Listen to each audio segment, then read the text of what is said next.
Stop. Don't scroll past this, Headmice. I need you to freeze right where you are, because the atmosphere around your life just shifted. In a way that is physically palpable to everything in the spiritual realm, even if you are still feeling the adrenaline in your veins. You might think you just lived through another ordinary, frustrating Tuesday, or whatever day it is where you are standing, but let me correct the record. You didn't just survive a moment of tension today. You effectively rewrote a code that has been running in your bloodline for decades. Something happened in the invisible world a few hours ago. Something so unexpected, so jarringly beautiful, that the hum of heaven literally ceased for a split second so that the hosts of glory could look down at you. We need to talk about that split second. We need to talk about the moment the bait was laid out in front of you. You know the moment I'm talking about. It was that flashpoint where the enemy served you a perfect, customized platter of disrespect, irritation, or chaos. It was designed with your specific triggers in mind, crafted by observing your past reactions, and calibrated to elicit the exact same explosion you've given 100 times before. The script was written. The actors were in place. The trap was set. The enemy was leaning forward, popcorn in hand, waiting for you to snap, waiting for you to defend yourself, waiting for you to spiral into that familiar, exhausting loop of proving you're right. But then, you did something that wasn't in their script. You went off book. You stayed silent. You felt the heat rise in your chest, didn't you? You felt the sharp retort forming on your tongue, that perfect sentence that would have cut them down to size. You felt the familiar pull of the old you, the one who survives by fighting, the one who thinks silence is weakness. But right at the precipice of that reaction, you stopped. You took a breath that felt like it weighed 1,000 pounds, and you swallowed the words. You chose not to engage. You chose not to pick up the rope for the tug of war. You simply looked at the chaos, realized it was beneath your calling, and you walked away, either physically or emotionally. Do you have any idea what that silence sounded like in the spirit? To you, it might have felt like you were just biting your tongue, but to the spiritual realm, that silence was louder than a cannon blast. It was the sound of a generational chain snapping. It was the sound of a heavy metal door slamming shut on the enemy's fingers. When you refused to react, you didn't just avoid an argument. You starved a demon that has been feeding on your emotional energy for years. You denied the enemy the currency he needs to trade in your life, your reaction. And that is when it happened.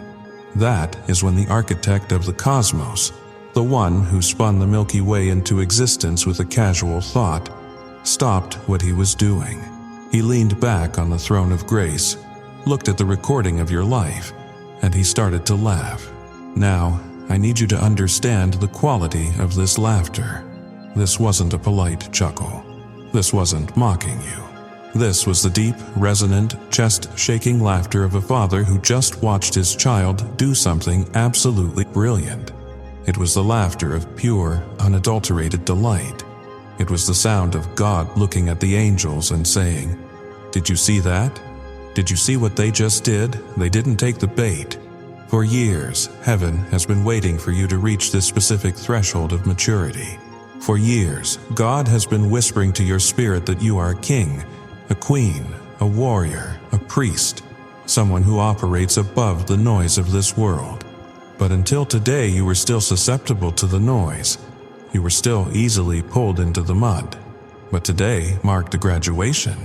Today, God saw you stand in your identity instead of your insecurity. He saw you value your peace more than your need to be understood by people who are committed to misunderstanding you. This divine laughter is the sound of victory. It's the kind of laugh a grandmaster chess player makes when his opponent falls into a trap they didn't see coming. You see, the enemy thought he had you cornered. He thought that by pressing that specific button, that insecurity, that injustice, that annoyance, he could control you like a puppet. But when you cut the strings today, when you stood there in that holy, powerful silence, you flipped the board. You proved that you are no longer a slave to your impulses. You might feel drained right now. Restraint is exhausting. Holding back a river of justified anger takes more strength than letting it flood. You might be sitting there thinking, I didn't feel powerful. I felt like I was about to explode. But that tension you felt, that was the feeling of spiritual muscle being built in real time. That was the feeling of your spirit overriding your flesh.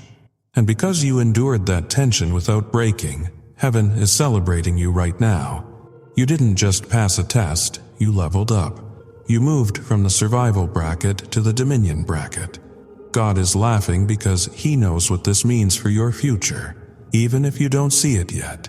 He knows that a version of you that cannot be triggered is a version of you that cannot be defeated. You need to understand that when I say God laughed, I am not talking about a fleeting moment of humor. I am not talking about a polite chuckle or the kind of sound that fades into the background of heaven's eternal anthem. I am talking about a tectonic shift in the spiritual atmosphere that surrounds you. In the ancient texts and in the deepest understanding of spiritual warfare, the laughter of God is often described not as a soft, comforting sound, but as a weapon. It is a sonic boom that shatters the projections of the enemy. And today, that boom was triggered by you. Let's visualize this, because you need to see what happened in the unseen realm while you were standing there, holding your peace in the physical realm. Imagine the enemy's war room. For years, there's been a thick dossier on your life sitting on their table. It is filled with observations, statistics, and probabilities. It says that when you are tired, you snap. It says that when you are disrespected, you crumble. It says that when financial pressure hits, you spiral into anxiety. They have mapped your neural pathways and your emotional triggers with terrifying precision. They know exactly which buttons to push to get the reaction that drains your anointing. They were banking on that reaction today. They had the energy harvesters ready, expecting you to explode or implode, to give away your peace for free like you have done so many times before. But then the unexpected happened. You went off script. And in that moment of your defiance, that moment where you chose the high road, God's laughter broke out like thunder. Why does this terrify the dark? Because God only laughs like that when the victory is already secured. He laughs the way a father laughs when he takes the training wheels off his child's bike, watches the child wobble for a second, and then realizes they've got it. They're actually riding. They don't need me to hold the seat anymore. It is the laughter of relief and pride combined.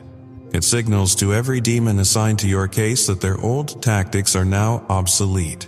It tells them that the subject of their attacks has matured beyond their reach. The terror in the enemy's camp right now comes from the realization that you are becoming self-governing. A believer who requires constant rescue is manageable for them. They just keep you in a cycle of crisis and rescue, crisis and rescue.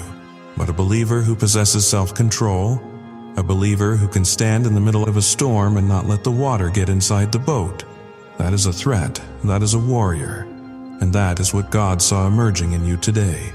You might be thinking, but I was just quiet, I just walked away. How is that warfare? That is the grand illusion you need to break. You have been conditioned to think warfare is always screaming, binding, and rebuking. Sometimes it is, but the highest form of spiritual warfare is rest. The highest form of authority is unshakable peace. When you didn't react, you essentially looked the enemy in the eye and said, "You no longer have the power to determine my mood, my day, or my destiny." You stripped them of their leverage.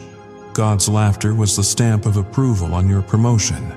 It was Him turning to the cloud of witnesses and saying, I told you, this one was different.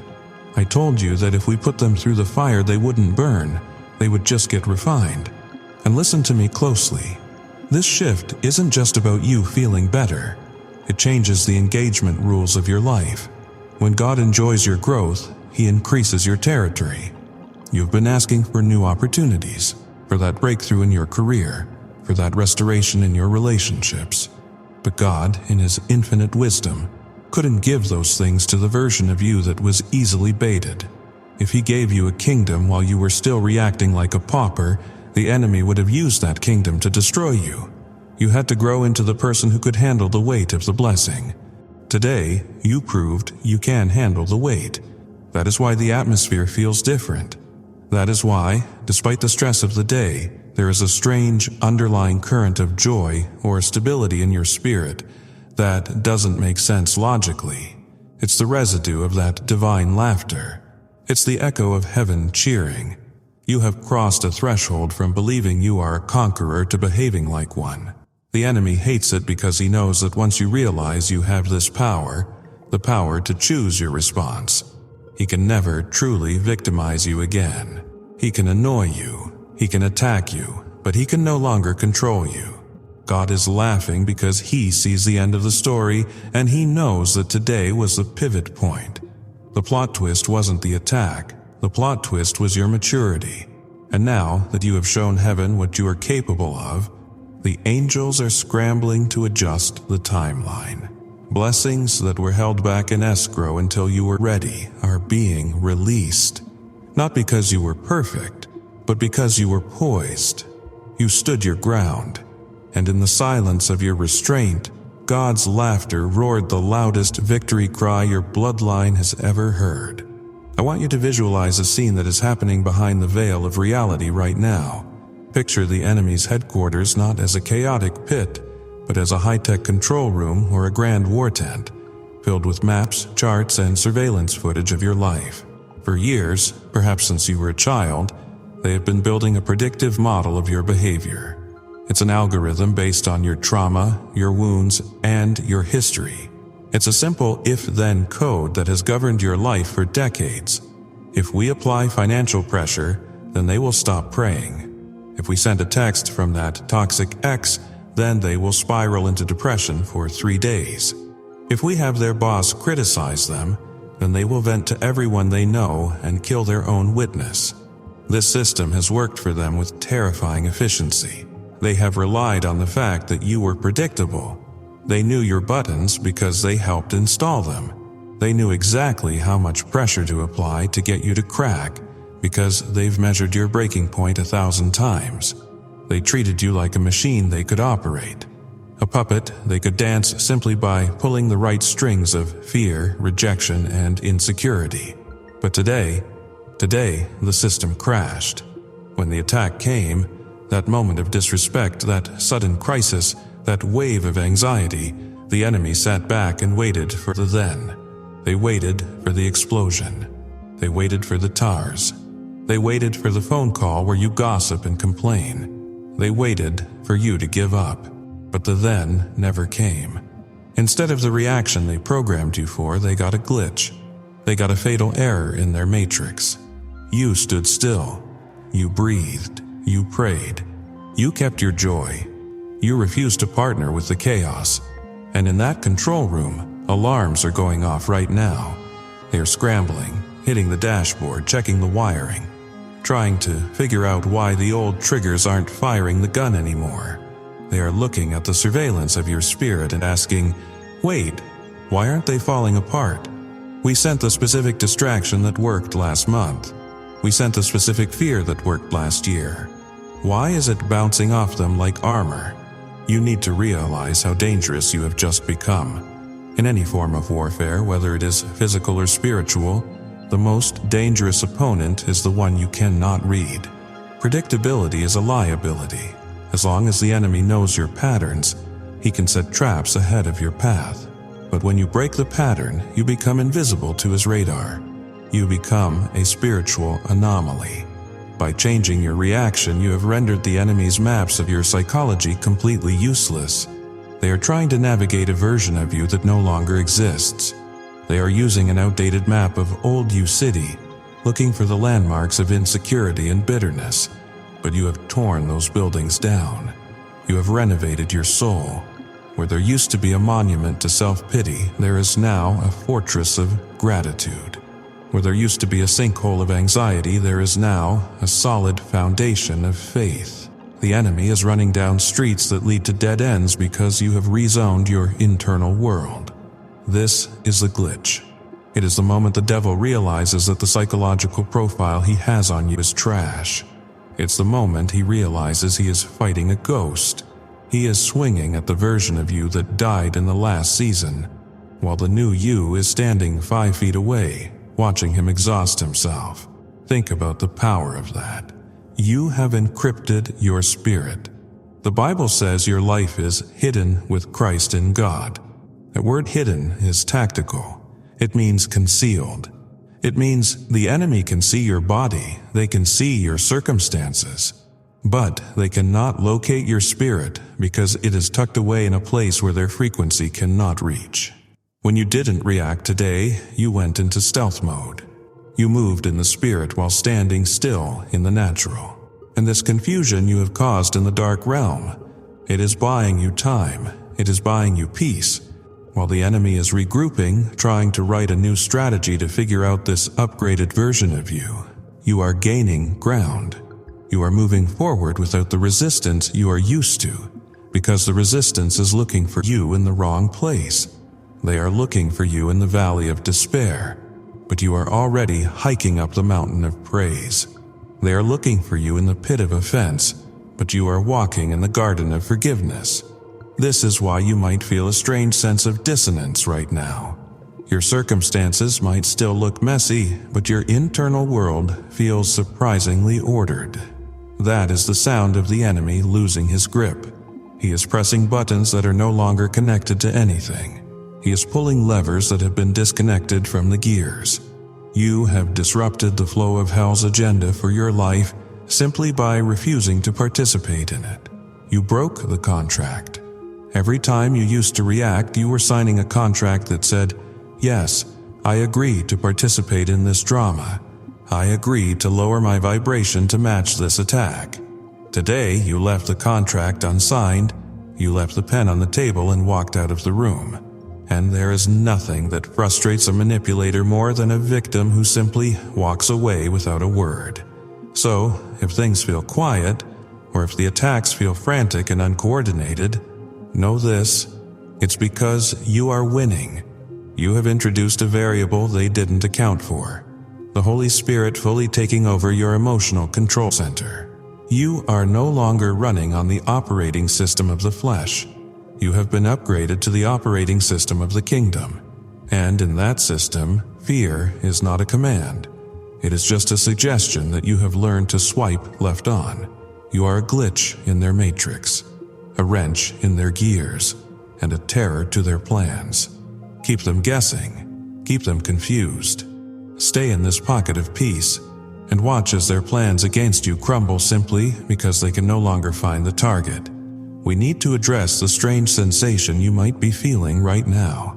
It is a peculiar mix of lightness and grief, a hollow feeling in your chest that feels suspiciously like loss. Do not mistake this for depression or spiritual regression. What you are experiencing is the inevitable aftermath of a funeral. You are currently standing in the morgue of your own history, witnessing the death of the person you used to be. Today, the people pleaser, the fixer, and the apologist finally took their last breath. And standing over that corpse is the new you, the warrior who requires no validation, no applause, and no permission to exist. We need to perform a spiritual autopsy on this old version of you to understand exactly what died, so you never make the mistake of trying to resuscitate it. If we peel back the layers of the old you, we find a nervous system that was fried by years of hypervigilance. This was the version of you that walked on eggshells so expertly that you never cracked a single one, even while your own feet were bleeding. This was the version that apologized for taking up space. This was the version that believed your value was a fluctuating currency, determined entirely by how useful, agreeable, or invisible you could be to others. You built this persona as a survival mechanism. Maybe you learned it in a chaotic childhood home, or perhaps in a relationship where your voice was treated as noise. You learned that to be safe, you had to be small. You learned that to be loved, you had to be nice. But today, the autopsy reveals that nice was never a fruit of spirit. Kindness is. Patience is. Love is. But nice? Nice is often just fear masked as politeness. Nice is a trauma response. Nice is lying about your boundaries to avoid rocking the boat. Today, you killed nice. and in its place you are birthing respected. The cause of death for the old you was simple: malnutrition of the ego. You stopped feeding the beast of insecurity with the cheap bread of external validation. When you refused to react today, when you stood in that power we discussed in the last section, you cut the oxygen supply to the people pleaser. The people pleaser cannot survive in an atmosphere of silence. It needs the noise of reassurance. It needs to over-explain. It needs to fix everyone's emotions. But you didn't do that. You let the tension sit there. You let the awkwardness hang in the air. You let someone else be wrong about you, and you didn't rush to correct the record. This is why you feel that phantom limb sensation. It is deep psychology at play. Just like an amputee still feels the itch in a missing arm, your spirit is feeling the itch of your old habits. You feel the urge to pick up the phone and explain yourself. You feel the desperate pull to smooth things over. You feel the guilt rising, whispering that you are being cold or selfish. Hear me clearly. That is not your conscience talking. That is your trauma talking. That is the ghost of the old you trying to haunt the new house. Do not answer the door. You are transitioning from an external locus of identity to a divine locus of identity. For years, you outsourced your self-worth to the people around you. If they were happy with you, you felt God was happy with you. If they were disappointed, you felt crushed. You were a boat with no anchor, tossed by the waves of other people's moods. But today, you dropped the anchor. You realized that you can look someone in the eye who is disappointed in your boundaries, and you can still sleep soundly tonight because you know you are aligned with heaven. This shift is going to change your circle. It has to. The old you attracted people who benefited from your lack of boundaries. Parasites love a host who doesn't know how to say no. Manipulators love a victim who is terrified of confrontation. But the warrior is repulsive to parasites. They cannot feed on someone who is self-validating. So, if you see people drifting away right now, or if you feel a sudden distance in certain relationships, do not chase them. Do not lower your standard to get them back. They are not leaving you. They are leaving the version of you that they could control. They are attending the funeral of your compliance. Let them grieve. You have a destiny to catch. You are stepping into a level of spiritual maturity where you no longer need to be understood by everyone to be at peace. You are realizing that Jesus was the most misunderstood person to ever walk the earth, and he never once lost sleep over it. He didn't chase the Pharisees to explain his heart. He spoke his truth, did his Father's business, and kept moving. That is your new template. The autopsy is finished. The verdict is in. The coward is dead. The people pleaser is dead. The victim is dead. And the one standing in the mirror now, that is the chosen one. That is the one heaven has been waiting for. You are now dangerous to the kingdom of darkness because you can no longer be bought with the coin of human approval. You have tasted the wine of God's pleasure, and you can never go back to the water of the world's validation. Cover the body. Say a prayer of thanks for how that old version survived the pain of the past. And then, turn your back on the morgue. Walk out into the sunlight, and don't look back. You have work to do. There is a specific room in the architecture of your destiny that we need to discuss. For the sake of our understanding, let's call it the Vault of Reserved Blessings. For months, maybe even years, you have sensed that there were opportunities with your name on them that were sitting just out of reach. You could see them in your spirit, you could dream about them in high definition, and you could almost taste the breakthrough. But every time you reached for the door, it was locked. You have banged on that door until your knuckles were bruised. You have cried in front of it. You have asked God why he was withholding the very things he promised you. You wondered if you had disqualified yourself, or if perhaps the enemy had stolen the key. But today, you need to understand the mechanics of the kingdom. The door was not locked to deny you. It was locked to protect you. God is a responsible father. He does not give high-level security clearance to someone with low-level maturity. He does not hand the keys to a high-performance sports car to a toddler who is still learning to walk. no matter how much the toddler cries. If God had opened that vault 6 months ago, when you were still reacting to every offense, when you were still spiraling over every criticism, when you were still emotionally porous, the weight of the blessing would have crushed you. The success would have inflated your ego instead of your gratitude. The influence would have destroyed your character because your foundation wasn't deep enough to support the skyscraper he is building. But today, the biometric scanner on that vault recognized a different fingerprint. When you chose silence over noise, when you chose peace over chaos, you effectively swiped a security card that authorized a massive download of favor. You proved to the spiritual realm that your internal infrastructure is now strong enough to carry the heavy glory God is about to release. You showed that you can be trusted with power because you have finally mastered yourself. A person who cannot rule their own spirit can never rule a city, a business, or a ministry. But you ruled your spirit today. You governed your emotions. And because of that, the governor of the universe is signing the release forms. Your spiritual maturity has officially unlocked the acceleration you have been praying for. Watch what happens next. The first thing you will notice is a phenomenon called time compression. You have felt behind in life. You have looked at your age, your bank account, or your career path and felt the stinging anxiety that you have wasted too many years in the wilderness.